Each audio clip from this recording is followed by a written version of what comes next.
All right, let's get into this.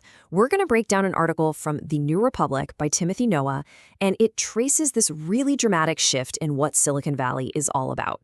It really digs into a huge question: how did an industry that was born on the promise of empowering everyday people end up in a place where its leaders are being compared to the robber barons of the Gilded Age? The piece kicks off with this incredibly powerful quote from tech billionaire Peter Thiel. And you can see he's framing the entire debate about technology's future in almost religious terms. If you want to slow things down, you're not just cautious, you're a Luddite, a kind of modern-day enemy of progress. And according to the article, this isn't just some throwaway line. It's a real window into a new, very powerful ideology that's taking hold in the heart of the tech world. So, this really sets the stage for what the author calls a new kind of gospel, a quasi-religious belief system that's spreading among tech's most powerful people. The idea is that technological progress isn't just about business anymore. It's a moral mission, a spiritual quest even. Now, at the very center of this new gospel, according to the author, is this idea called the singularity. You might have heard of it. It's this theoretical moment when artificial intelligence finally surpasses human intelligence, kicking off changes to our world that we can't even begin to imagine. The article points out that for these folks, this isn't just some sci-fi plot. No, it's treated with the seriousness of a prophecy. It's their digital second coming. And this belief is echoed with just incredible force by the venture capitalist Marc Andreessen. In his Techno-Optimist Manifesto, he argues that slowing down AI isn't just a bad idea.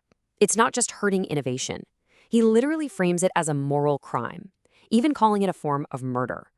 It's a way of thinking that raises the stakes about as high as they can possibly go. And this isn't just talk or some abstract philosophy. It is backed by an amount of money that is almost impossible to comprehend. We are talking about $670 billion in a single year, from just 4 companies. Just try to wrap your head around a number that big. And to put that number into perspective, the article compares it to some of the largest national projects in American history. As a piece of the entire economy, this private AI investment is bigger than the whole Apollo moon landing program. It's right up there with the construction of the transcontinental railroads. But here's the absolute crucial difference the author highlights. All those other massive projects were public works done by the government. This one, it's funded entirely by private companies. But look, this massive concentration of power and money, it's a universe away from where the tech industry actually started. To really get how we got to this point, the article says, you have to go back to the beginning, which ironically was all about a completely different, almost anti-establishment vision for the world. The article reminds us that this whole industry's DNA comes from the 1960s counterculture. You had thinkers like Stuart Brand, who created the Whole Earth catalog. They saw computers not as tools for corporate control, but as tools for liberation. The dream was all about giving power to the people, to decentralize information, and to empower individuals.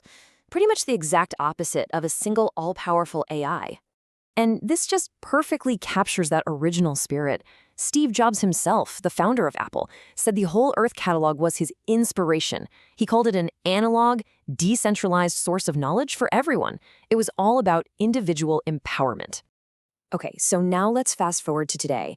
The guy who literally invented the World Wide Web, Tim Berners-Lee, has this incredibly pessimistic take. He gave the web to the world for free, thinking it would be this open, transparent space for all of us. Instead, he now sees it as something dominated by a few giant platforms that have consolidated all the power and turned our data into their product. So that's the billion-dollar question the article tries to answer, right? How in the world did we get from that open, counterculture dream to the concentrated power that Tim Berners-Lee is now sounding the alarm about? What were the key turning points? Well, one of the first key building blocks, according to the author, was a law from 1996 called Section 230. By basically protecting platforms from being sued over what their users post, it gave them this kind of legal cheat code. It let them grow at an absolutely explosive rate without having to be accountable for all the misinformation and toxic stuff that was spreading on their sites. And with that legal protection in place, a very specific business strategy was able to thrive. It's a process the article describes using a very blunt term, enshittification. Think of it like a 3-act play.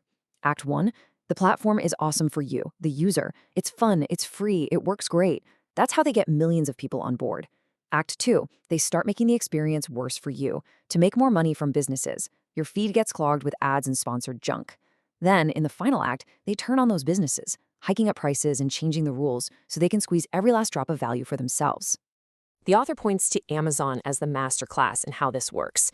Step 1. Lure in millions of customers with prices so low nobody can compete. Step 2. Lock them in with something amazing like Prime. Step 3. Once you have all the customers, you can start squeezing the merchants who now have no choice but to sell on your platform. And the final step? Well, those merchants have to raise their prices everywhere else just to cover Amazon's fees, which means, in the end, we all pay more for everything. So as these companies used strategies like this to become massive monopolies, the article argues their whole relationship with the government and with political power started to change. They were no longer the disruptors. They were the insiders. And you can see that shift clear as day just by following the money. Back in the 2020 election, tech donations were overwhelmingly Democratic. But by late 2025, the article reports a complete reversal. Nearly 3/4 of the industry's political spending was now going to Republicans, who were seen as much more likely to let an AI boom happen with very little regulation. And this wasn't just about donations. We're talking about building a massive lobbying machine in Washington.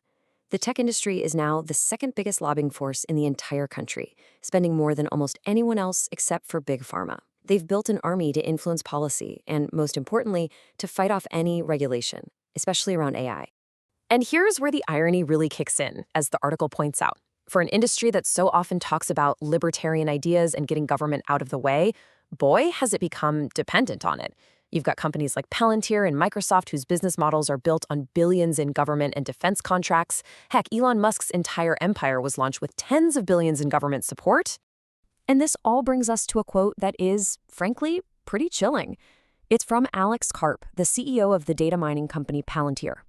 On a call with his own shareholders, he wasn't talking about connecting the world or empowering users. He said his company exists to scare enemies and, when necessary, to kill them. The article holds this up as the ultimate symbol of tech's journey, from peace and love to surveillance and warfare. So where does all this lead? Well, the crucial point the author makes is that we are now staring down a future where the stakes could not possibly be higher. We're in the middle of a totally unregulated AI arms race, and it's being fueled by unimaginable wealth and this almost religious belief in its own destiny. And what's really at stake here? The author lays out a pretty stark list. We're talking about mass job loss for white-collar workers, the potential end of personal privacy as we know it, the terrifying idea of hyperwar where autonomous weapons make life-or-death calls, and maybe most importantly, a fundamental challenge to democracy itself from a new class of super-wealthy leaders. And this is the final provocative thought the article leaves us with. It makes the case that we are facing a new generation of leaders, with all the power and the greed of the original robber barons, but with one key difference: a weak commitment to the democratic systems that we all rely on. It frames the fight ahead not just as a debate about technology, but as a struggle that is going to define the future of our democracy.